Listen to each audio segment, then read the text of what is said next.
Hello student, मेरा नाम सतीश कुमार है।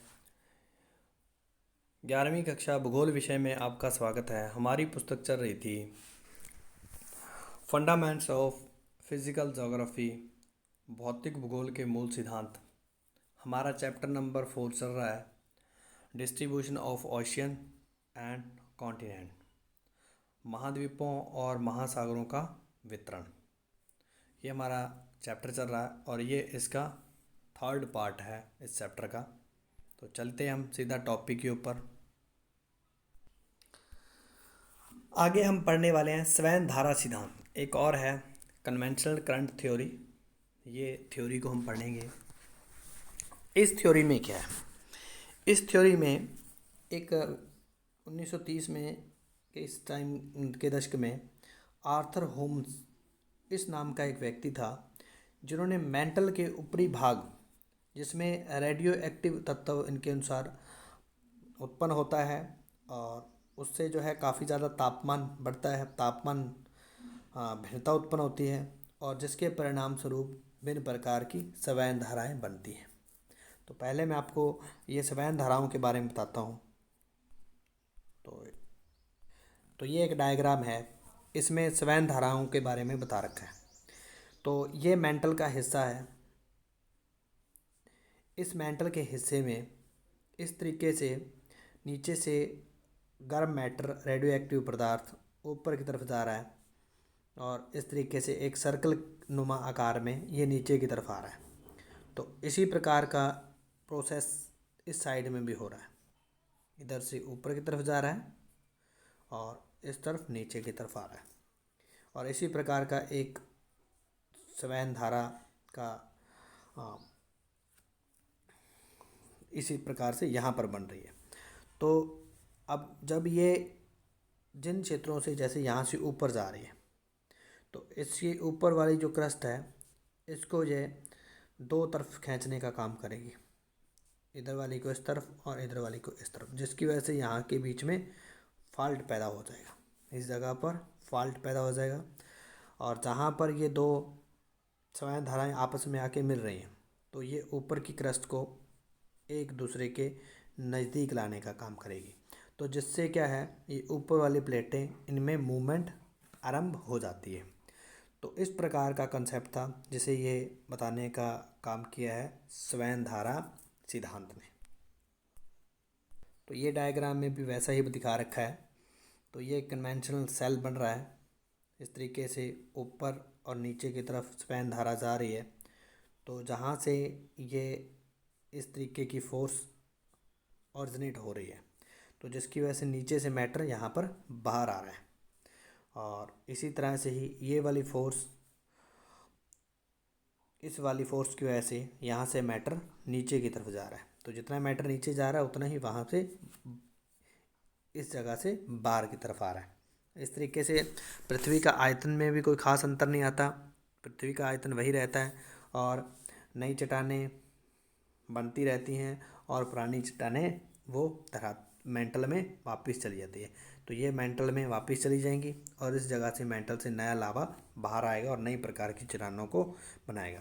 तो ये एक रिज है एस टाइप का, इसे मिड ओशनिक रिज बोलते हैं और ये आपको अटलांटिक ओशन में देखने को मिलेगा। और ये सिद्धांत ये आर्थर होम्स ने दिया था। ये आपसे पूछा जा सकता है, आर्थर होम्स ने किस प्रकार का सिद्धांत दिया है? स्वयं धारा सिद्धांत, कन्वेंशनल करंट थ्योरी। और इस थ्योरी के चलते वैगनर के महाद्वीपीय विस्थापन सिद्धांत को मूल रूप से पूरी तरह से उनकी बातों को जो उन्होंने कही थी उनको सही साबित करने का मौका मिला। नेक्स्ट जो है महासागरीय अधसतल का मानचित्रण, mapping of the ocean floor. अब जब जैसे ही सेकंड विश्व युद्ध हो रहा था तो नए नए प्रकार के शोध हो रहे थे। तो शोध में एक तरीके से महासागरों की जो आंतरिक बनावट है तो उनके ऊपर काफ़ी, और उनके आकार के ऊपर, उनकी शेप के ऊपर काफ़ी प्रकार के शोध हुए और मेन इनका उद्देश्य यही था कि महासागर की जो अध सतह है उसका जो है एक मैपिंग तैयार की जाए। तो द्वितीय विश्व युद्ध के बाद ये काम जो है पूरे ज़ोरों शोरों से हो गया। तो जब ये मैपिंग कर रहे थे तो महासागरीय प्रॉपर्टी की चट्टानों के जब उनकी डेटिंग कर रहे थे, उनका काल स्पष्ट कर रहे थे, तो वहाँ पर महासागरों में कुछ इस प्रकार का नया तथ्य सामने आया जो हम आपको आगे वाली स्लाइड में बताएंगे। इसके लिए वापस आपको इसी डायग्राम पे आना पड़ेगा।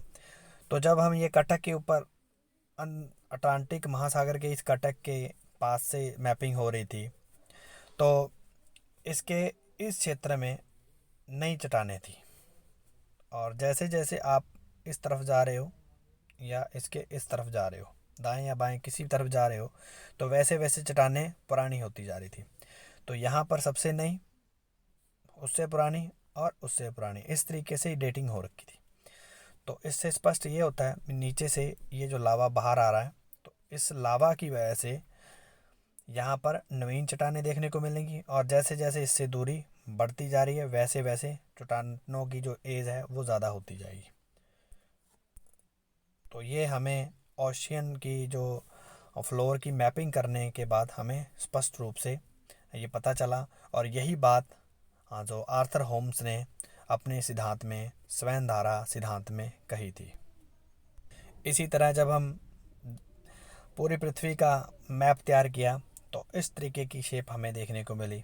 तो ये स्पष्ट रूप से पृथ्वी प्लेटों में बटी हुई हमें स्पष्ट रूप से दिखती है।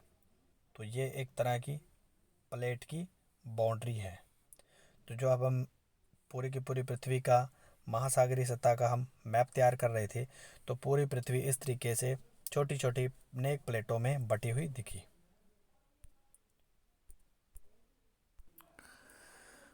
तो यहाँ पर अगर हम बात करें तो 3 भागों में हम महासागरीय अस्तल को या ओशियन फ्लोर को हम क्लासीफाई कर सकते हैं।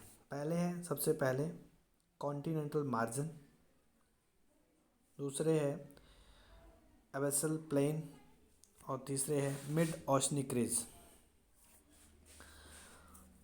3 भागों में जो ये वाला पोर्शन है महाद्वीपीय सीमा, तो ये महाद्वीपों के बिल्कुल किनारों पर जो समुद्र के साथ लगता हुआ भाग है, जिसमें आपको महाद्वीपीय मगन ढाल, मगन तट और महाद्वीपीय उभार जो है वो आपको देखने को मिलेगी। तो ये वाला पोर्शन इसमें आपको देखने को मिलेगा। उसके बाद हम बात करें तो नेक्स्ट जो आगे वाला बिल्कुल प्लेन मैदान है, इसी को ही कहा गया है एबेसल जो है वितलीय मैदान, एबेसल प्लेन। तो ये बिल्कुल फ्लैट एक क्षेत्र है जो महासागर के बिल्कुल बीचों बीच आपको देखने को मिलेगा। और तीसरा जो बनावट में अगर हम बात करें तो महासागर के भीतर आपको पर्वत श्रृंखलाएं भी देखने को मिलेंगी। तो इसे का नाम दिया गया है मिड ओशनिक रिज। तो ये एक प्रकार की पर्वत श्रृंखलाएं हैं जो आपको महासागरों के भीतर देखने को मिलेंगी। इसी तरह के ही स्थल रूप आपको महासागरों में देखने को मिलेंगे, जिस तरह के आपको धरातल के ऊपर पर्वत पठार मैदान देखने को मिलते हैं। बस अंतर उसमें ये है इनकी हाइट काफ़ी कम है, और काफ़ी ज़्यादा मात्रा में गहरी खाइयाँ भी आपको देखने को मिलेंगी। और गहरी खाइयाँ आपको जो मैदान है, प्लेन एरिया है, उसमें भी आपको देखने को मिल सकती है। तो ये महासागरीय जो अधस्थल है उसके उसके फ्लोर की बनावट है। और आगे नेक्स्ट पॉइंट है भूकंप और ज्वालामुखी का वितरण। तो जब हम धरातल की मैपिंग कर रहे थे तो उसमें ये चीज़ें भी हमारे सामने आई। धरातल के ऊपर कुछ भूकंप और ज्वालामुखी के स्पेशल जोन मिले हैं, जैसे कि रिंग ऑफ फायर, ये पैसिफिक ओशियन में है ये वाला हिस्सा। इसके चारों ओर ज्वालामुखी और भूकंप यहाँ पर आते रहते हैं अक्सर। तो इन क्षेत्रों में ज्वालामुखी सक्रिय है, इसीलिए इसको रिंग ऑफ फायर कहा जाता है। तो ये प्रशांत महासागर के बिल्कुल भी को चारों ओर से घेरा हुआ वो क्षेत्र है जिसे रिंग ऑफ फायर कहा गया। तो इसी तरह के ही ज्वालामुखी आपको प्रत्येक कॉन्टिनेंट में आपको देखने को मिलेंगे। अब इसमें तो धरातल के ऊपर इस तरह के ज्वालामुखी प्रदेश आपको देखने को मिलेंगे। अब इसमें क्लासिफिकेशन कर रखा है। एक शाखा आपको भारत को दो भागों में बांटती हुई मिल जाएगी। अटलांटिक मध्य जो ओशियन है उनके तटों पर भी मध्यवर्ती भागों में तटरेखा के साथ साथ आपको लगभग समानांतर रूप से ये ज्वालामुखी देखने को मिलेंगे। और इसकी एक शाखा आपको अफ्रीका में जाती हुई देखने को मिलेगी और दूसरी गिनी की खाड़ी की तरफ चली जाती है। और इसी तरीके से अल्पाइन जो हिमालय रीजन में आपको देखने को मिलेंगे ये वाले ज्वालामुखी है। और उसके बाद है मध्य महासागरीय कटकों में भूकंप। तो ये वाले जो ये श्रेणी जा रही है तो ये बिल्कुल मध्य जो महासागरीय कटकों में कम गहराई में आपको ये भूकंपीय क्षेत्र देखने को मिलेंगे। इसी तरीके से इसको रिंग ऑफ फायर का नाम दिया गया जो हम पहले ही पढ़ चुके हैं। तो इस तरीके से पूरे धरातल के ऊपर हमारी अर्थ के ऊपर भूकंप और ज्वालामुखी का वितरण है। और आपसे अगर ये क्वेश्चन पूछा जाता है सर्वाधिक भूकंप और ज्वालामुखी कहाँ पर आते हैं, तो सर्वाधिक भूकंप और ज्वालामुखी आपको रिंग ऑफ फायर में प्रशांत महासागर में आपको देखने को मिलेंगे। नेक्स्ट एक और बात हमारे सामने आती है। तो हेंस नाम का एक आदमी है, एक भूगोलवेत्ता है, जिन्होंने महासागरीय अधस्थल का जो है विस्तार की एक थ्योरी दी थी, जिसे सी फ्लोर स्प्रेडिंग थ्योरी का नाम दिया गया है, जिसे अधस्थल विस्तार कहा गया है। अब ये क्या यहाँ पर बताना चाह रहा है, अब देखिए नीचे संवहन धाराएं बन रही हैं ये वाली। तो जहाँ पर ये संवहन धाराओं का मार्जिन है तो इसके एक तरफ इस प्रकार की संवहन धारा बन रही है और एक इस तरफ बन रही है। तो इसके सेंटर से ज़मीन नई ऊपर आ रही है, यहाँ से नई ज़मीन ऊपर आ रही है और जो इधर वाली ज़मीन है वो धीरे धीरे इसके नीचे जा रही है। अब जितना मैटर नीचे जाएगा उतना मैटर कहीं न कहीं से बाहर आएगा। अब एक तो ये मुहाना है जहाँ से नीचे से नई भूमि बाहर आ रही है, और दूसरा ये जहाँ से ये मार्जिन नीचे की तरफ जा रहा है, नीचे की तरफ लैंड एरिया जा रहा है, तो यहाँ से बहुत सारे ज्वालामुखी फूट रहे हैं और ज्वालामुखी के साथ तो जो है मैटर बाहर आ रहा है। और ऐसा ही कुछ दूसरे किनारे की तरफ अगर हम बात करें इस साइड में, तो इस साइड में भी ऐसा ही कुछ हो रहा है। तो यहाँ से भी मैटर बाहर की तरफ ज्वालामुखी के रूप में आ रहा है।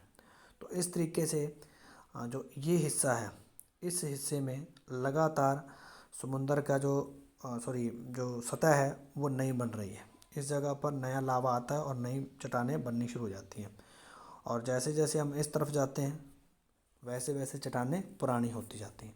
और इसी तरीके से जैसे जैसे हम इस तरफ भी जाते हैं, पश्चिम या पूर्व, हम लोग कोई भी आप दिशा दे सकते हो, तो उसके हिसाब से वो यहाँ पर नई चट्टानें देखने को मिलेंगी और इस जगह पर पुरानी चट्टानें देखने को मिलेंगी। तो इसी थ्योरी को नाम दिया गया है सी फ्लोर स्प्रेडिंग सिद्धांत। तो आशा करता हूँ ये आपको समझ में आया होगा। इस वीडियो लेक्चर में इतना ही। इसके आगे हम नई थ्योरी के साथ, प्लेट विवर्तनिकी सिद्धांत के साथ हम मिलेंगे। तब तक खुश रहिए, पढ़ते रहिए और अपना ख्याल रखिए।